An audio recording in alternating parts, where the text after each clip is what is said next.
ఈ బర్పింగ్ కానీ, అసిడిటీ కానీ, మనం తిన్న ఆహారం గొంతులోకి రావటం కానీ, ఇది ఒక్క కారణం వల్ల కాదు, రకరకాలైన కారణాల వల్ల రావచ్చు.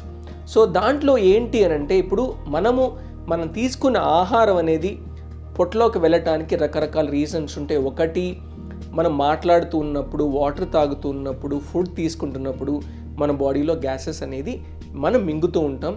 ఆ గ్యాసెస్ ఒక లెవెల్ వరకు కిందకి మనకు వెళ్ళిపోతూ ఉంటుంది. ఎప్పుడైనా ఈ గ్యాసెస్ మన బాడీలో పెరిగినప్పుడు, అంటే ఈ గ్యాసెస్ ఎందుకు పెరుగుతుంది అంటే, ఒక రకమైన కొన్ని ఆహారాల వల్ల, అంటే మనం ఎక్కువ కార్బోనేటెడ్ డ్రింక్స్ తాగటం వల్ల, మనం తీసుకునే కొన్ని ఫుడ్స్ అంటే బ్రోకోలీ కానీ, లేకపోతే క్యాబేజ్ కానీ, ఇలాంటి లీఫీ వెజిటబుల్స్ వల్ల డైజెస్టివ్ ప్రాసెస్ అనేది మారిపోయినప్పుడు దానివల్ల ఎక్కువ గ్యాసెస్ వస్తూ ఉంటాయి.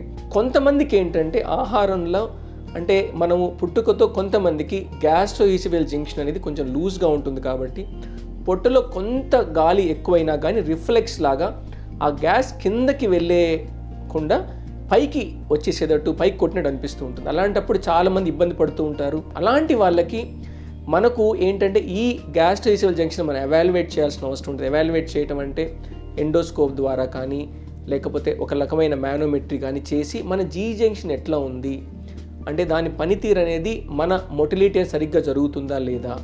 ఎందుకంటే ఈసోఫేజియల్ మొటిలిటీ సరిగ్గా లేకపోయినా, గ్యాస్ట్రోఈసోఫేజియల్ జంక్షన్ అనేది సరిగ్గా ఓపెన్ కాకపోయినా, మన మింగిన గ్యాసెస్ కానీ, లేకపోతే మాట్లాడుతున్నప్పుడు మింగినవి కానీ అక్కడే ఉండిపోయి పొట్టలోంచి పైకి రావటమో, జీ జంక్షన్ టైట్గా ఉండటం వల్ల ఆహారం కిందకి జారకుండా అక్కడక్కడి నుంచే పైకి రావటం ఇలాంటివి జరుగుతూ ఉంటాయి. మీకు ఎక్కువగా గ్యాసెస్ వస్తున్నాయి అంటే సరిగ్గా ఆహారం మీరు తీసుకుంటున్నారా, అంటే మీ స్టమక్కి సరైన టైంలో మీరు ఫుడ్ని అందజేస్తున్నారా. ఇంకొకటి, పిత్తాశయంలో రాళ్ళు ఉండి మీకు ఇండైజెషన్ లాంటి ఎంజైమ్ సెక్రీషన్స్ తక్కువ ఉండి మీ ఫుడ్ సరిగ్గా డైజెస్ట్ అవ్వక దానివల్ల మీకు తేపులు వస్తున్నాయా.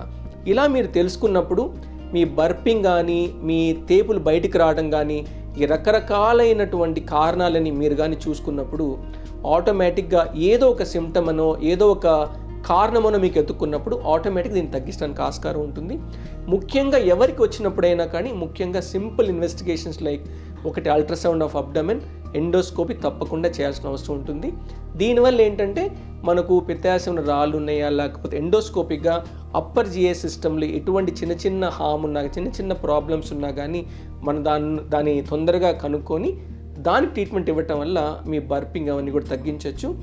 ఇంకొకటి, ప్రోబయోటిక్స్, అంటే మన బాడీలో హెచ్పైలరీ ఆర్గానిజం ఎరాడికేట్ చేయటం వల్ల కానీ, కొలాన్లో ఉన్న ఫ్లోరాని మనం తగ్గించడం కానీ, తగ్గించేసి దాన్ని రీప్లేస్ చేయడానికి ఎక్కువగా ప్రోబయోటిక్స్ ఇవ్వటం వల్ల కూడా ఇటువంటి బర్పింగ్స్ని మనము అంటే కొంతవరకు పర్మనెంట్గా తగ్గించడానికి ఆస్కారం ఉంటుంది. మీరు ఎక్కువ సోడా తాగే వాళ్ళు కానీ, లేకపోతే కార్బోనేటెడ్ డ్రింక్ తీసుకునే వాళ్ళు కానీ, ఇలా ఎక్కువ సాలెడ్స్ తీసుకొని నార్మల్ డైట్ని తగ్గించే వాళ్ళకు కూడా కొంచెం దీన్ని మోడిఫై చేసుకోవటం వల్ల, కార్బోనేటెడ్ డ్రింక్స్ తగ్గించేయటము, మీరు తీసుకునే సాలెడ్ ఇంకొంచెం బ్యాలెన్స్గా తీసుకొని దాన్ని తగ్గించుకోవటం వల్ల కూడా ఈ బర్పింగ్ని కొంతవరకు ఆల్మోస్ట్ 50 to 80% తగ్గించడానికి ఆస్కారం ఉంటుంది.